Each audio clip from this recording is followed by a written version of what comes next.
अब हम आते चैप्टर नंबर 29 के ऊपर। सेक्शन नंबर 379 से हम स्टार्ट करेंगे। इसमें इसमें बोला हुआ है कि अगर एक जो हमारे कोर्ट हैं वो कंप्लेंट फाइल करते हैं तो उसमें क्या प्रोसीजर होगा। फॉर एग्जाम्पल एक पर्सन है, ए इज अ पर्सन, इन्होंने कोर्ट की इंसल्ट करी है, यानी जो जज बैठे हुए थे उनकी इन्होंने इंसल्ट कर दी, या फिर इन्होंने एक फॉल्स एविडेंस दी है कोर्ट के दौरान। जो हमारे प्रोसीडिंग चल रही हैं उसमें इसने एक फॉल्स एविडेंस दी है, तो जो हमारी कोर्ट है, जिस कोर्ट में इसने फॉल्स एविडेंस दी है, वो एक कंप्लेंट फाइल कर सकते हैं। ओके, तो ये हमको पता है कि जो हमारी कोर्ट है वो इसमें कंप्लेंट फाइल कर सकते हैं। एंड जो पर्सन ए है जो फॉल्स एविडेंस दे रहा है उसके खिलाफ प्रोसीडिंग स्टार्ट हो सकती है। इसमें होगा क्या कि फॉर एग्जाम्पल जो ऑपोजिट पार्टी है, सपोज बी जो है, इन्होंने कोर्ट को बोला कि ए ने तो फॉल्स एविडेंस दी है, इसके खिलाफ आप प्रोसीडिंग को स्टार्ट करो।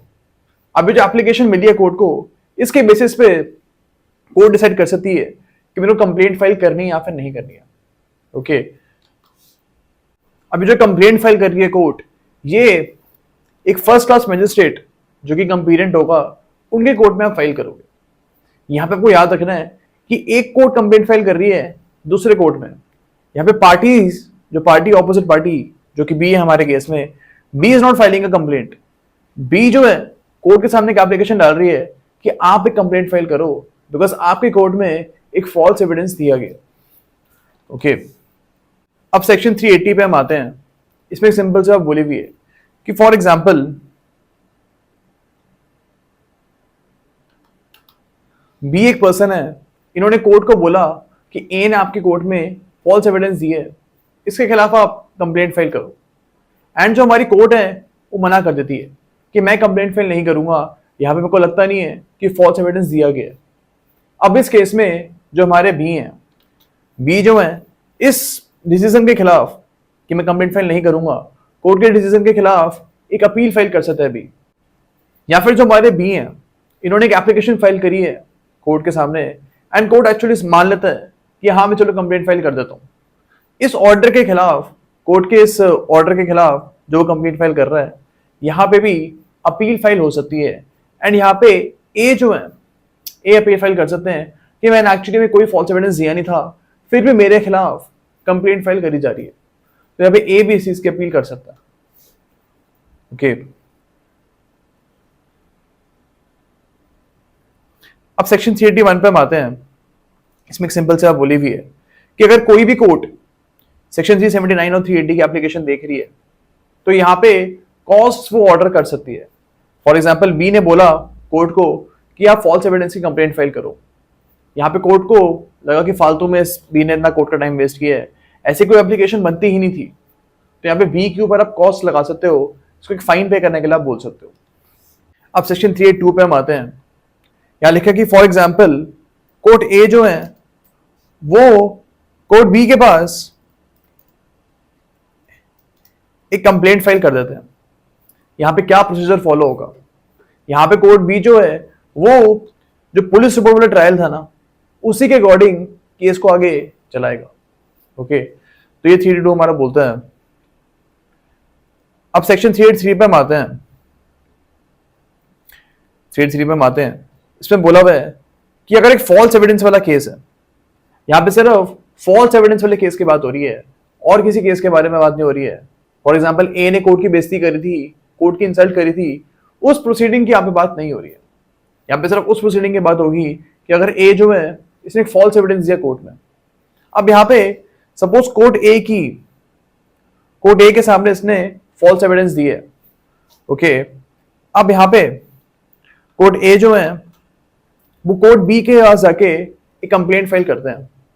यहाँ पे कोर्ट बी जो है वो समरी ट्रायल भी कर सकते हैं, यानी ऐसा भी कर सकते हैं कि जल्दी जल्दी ट्रायल खत्म हो और पता लगे कि एक्चुअली में फॉल्स एविडेंस दिया गया या फिर नहीं दिया गया। ओके, तो यहाँ पे कोर्ट भी एक समरी ट्रायल को कर सकते हैं। समरी ट्रायल का जो हमने प्रोसीजर्स हैं वो ऑलरेडी डिस्कस करे हुए हैं जब हमने ट्रायल का चैप्टर पढ़ा था। ओके,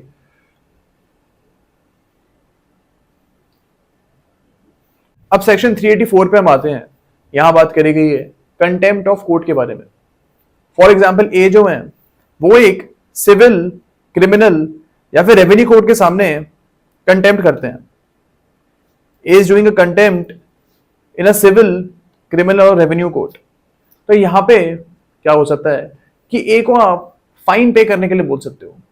अगर इन्हें जो कंटेम्प्ट ऑफ कोर्ट है वो एक सिविल कोर्ट में की है, तो सिविल कोर्ट उसको बोल सकता है, सेम सिविल कोर्ट उसको बोल सकता है कि हम आपको आपके ऊपर एक फाइन लगा रहे हैं, और यहाँ पे फाइन पे करने के लिए ए को बोल सकता है। ओके, यहाँ पे शो कॉज नोटिस पहले ए को इशू होगा कि क्यों हम आपके ऊपर फाइन ना लगाएं। उसके बाद इसका जवाब देगा, एंड इसके बाद अगर कोर्ट को लगता है कि हाँ ए ने एक्चुअली में कंटेम्प्ट ऑफ कोर्ट किया है, तो यहाँ पे आप ए के ऊपर फाइन लगा सकते हो। लेकिन अगर सपोज ए फाइन नहीं पे कर पा रहा है, तो उसके फाइन ना पे करने के लिए आप इसके ऊपर 1 मंथ तक की इम्प्रिजनमेंट लगा सकते हो। तो पहले तो आप फाइन लगा रहे हो, इन फाइन पे नहीं हो रहा है तो 1 महीने का यहाँ पे इम्प्रिजनमेंट का प्रोविजन है। अब सेक्शन 385 पे हम आते हैं। यहाँ बोला हुआ है कि अगर कोर्ट जो है, सपोज सिविल कोर्ट के सामने कंटेम्प्ट ऑफ कोर्ट हो रहा है, ओके, अब सिविल कोर्ट को लगता है कि मेरे को यहाँ पे फाइन नहीं लगाना, मेरे को उसको सजाई करनी है, मेरे को ए को जेल में भेजना है, तो जेल में भेजने का जो प्रोविजन है वो सेक्शन नंबर 385 में हमको गिवन है।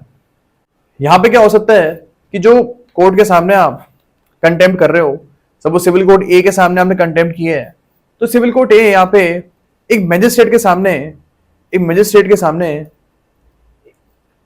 ए को भेज देगा, एंड फिर जो कंटेम्प्ट कोर्ट की प्रोसीडिंग्स हैं वो मैजिस्ट्रेट के सामने चलेंगी।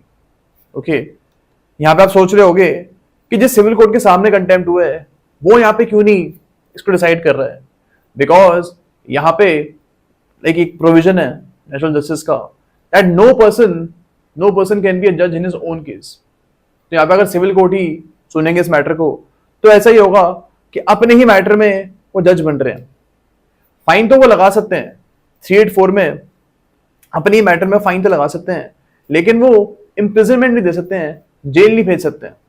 ओके, अगर उनको जेल भेजना है तो 385 में सारे का सारा मैटर इनको एक मैजिस्ट्रेट के सामने जो है ट्रांसफर करना पड़ेगा, एंड फिर वो मैजिस्ट्रेट डिसाइड करेंगे कि एक्चुअली में कंटेम्प्ट ऑफ कोर्ट हुआ है या फिर नहीं हुआ है। ओके, अब सेक्शन 386 पे हम आते हैं। इसमें बोला हुआ है कि अगर एक सिविल कोर्ट चाहे तो एक रजिस्ट्रार और सब रजिस्ट्रार को भी बोल सकती है कि आपके सामने भी कंटेम्प्ट ऑफ कोर्ट हो रहा है, तो हम यही मानेंगे कि एक सिविल कोर्ट के सामने कंटेम्प्ट ऑफ कोर्ट हो रहा है, एंड सारी सेम प्रोसीडिंग चलेंगी फिर। ओके, एंड यहां पे भी कंटेम्प्ट ऑफ कोर्ट की प्रोसीडिंग चल सकती है अगर आप एक सब रजिस्ट्रार के ऑफिस में ही काम कर रहे हो। अब सेक्शन 387 पे हम आते हैं। इसमें एक सिंपल से बोली भी है कि अगर किसी जज के सामने आपने कंटेम्प्ट की है और वहां पे आप अपॉलॉजी दे रहे हो कंटेम्प्ट करने के बाद, तो अपॉलॉजी के ऊपर भी आपको छोड़ा जा सकता है। जरूरी नहीं है कि आपके ऊपर फाइन ही लगाया जाएगा या फिर आपको कोई सजा ही होगी, यहाँ पे ये चीज जरूरी नहीं है। जज अगर चाहे तो एक अपॉलॉजी के ऊपर भी आपको छोड़ सकते हैं। ओके, अब सेक्शन 388 पे हम आते हैं। इसमें बोला हुआ है कि फॉर एग्जाम्पल आपने ए को बुलाया है कोर्ट के अंदर एक डॉक्यूमेंट को देने के लिए। अब ए जो है वो कोर्ट में आता तो है, बट डॉक्यूमेंट्स जिससे क्वेश्चन पूछे जा रहे हैं वो उसका जवाब नहीं दे रहा है। ये डॉक्यूमेंट तो लेके आया है कोर्ट में, लेकिन जो आंसर्स उससे मांग रहे हैं हम वो नहीं दे रहा, चुप बैठा है। यहाँ पे आप ए को सेक्शन नंबर 388 में पनिश कर सकते हो। या फिर एक और डॉक्यूमेंट देने के लिए बुलाया है और ये कोर्ट में आता ही नहीं है, डॉक्यूमेंट भी ये जमा नहीं करता है कोर्ट में, इस चीज की भी पनिशमेंट आप सेक्शन नंबर 388 में इसको दे सकते हो। ओके, एंड यहां पे इसको 7 डेज तक की पनिशमेंट मिल सकती है, 7 दिन की पनिशमेंट यहां पे मिल सकती है। अब सेक्शन 389 पे हम आते हैं। इसमें बोला हुआ है कि अगर एक विटनेस को आपने बुलाया है क्रिमिनल प्रोसीडिंग्स के दौरान, सपोज मर्डर का एक केस चल रहा है एंड ए को एज अ विटनेस बुलाया है उस केस में। अब ए नहीं आता है, ए को यहाँ पे समन किया गया है एंड ए जो है समन्स का जवाब नहीं देता है, कोर्ट में वो नहीं आता है। यहाँ पे आप ए के ऊपर मैक्सिमम 500 तक का फाइन लगा सकते हो। यहाँ पे आपको याद रखना है कि वारंट की बात नहीं हो रही है। अगर एक वारंट देके बुलाया जा रहा है कोर्ट में और वो नहीं आ रहा है, तो उसकी बात यहाँ पे नहीं हो रही है। यहाँ पे यही बात हो रही है कि एक वजह से एज अ विटनेस समन किया गया एंड वो नहीं उसका जवाब दे रहा है, तो उसके ऊपर 500 रुपीज तक का आप फाइन लगा सकते हो। ओके, एंड यहाँ पे भी जो ट्रायल है वो समरी ट्रायल ही होगा। अब सेक्शन 390 पे हम आते हैं।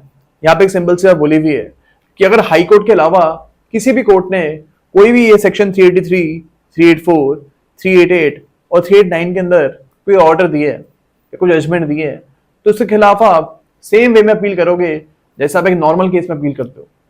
सपोज एक मजिस्ट्रेट ने सेक्शन 383 में कोई ऑर्डर पास किया है, तो आपको इसकी अगर अपील करनी है तो आप कोर्ट ऑफ सेशन में इसकी अपील करोगे। ओके, तो अपील का चैप्टर हम आगे जाके पढ़ेंगे, तो वहां पे जो वहां पे प्रोसीजर गिवन है सेम प्रोसीजर आपको यहां पे भी फॉलो करना है। ओके,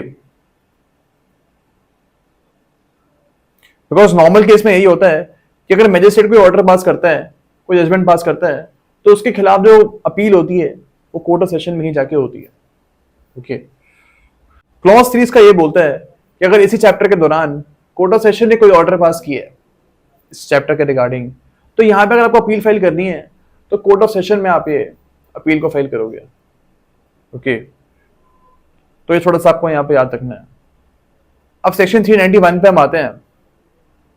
इसमें बोला हुआ है कि सेक्शन नंबर 383, 384, 388 एंड 389 के अलावा कोई भी जज, किसी भी क्रिमिनल कोर्ट के जज को आप ये अथॉरिटी नहीं दोगे कि आप अपने ही केस को सुन रहे हो।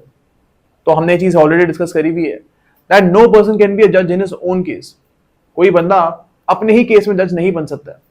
तो यहीं पे 391 में इसी चीज के बारे में बात करी हुई है कि 383, 384, 388 और 389 के अलावा सीआरपीसी में कहीं पे भी आप, जो न्यू सीआरपीसी है वहां पे कहीं भी आप ये चीज नहीं देखोगे कि कोई बंदा अपने ही केस में जज बना हुआ है।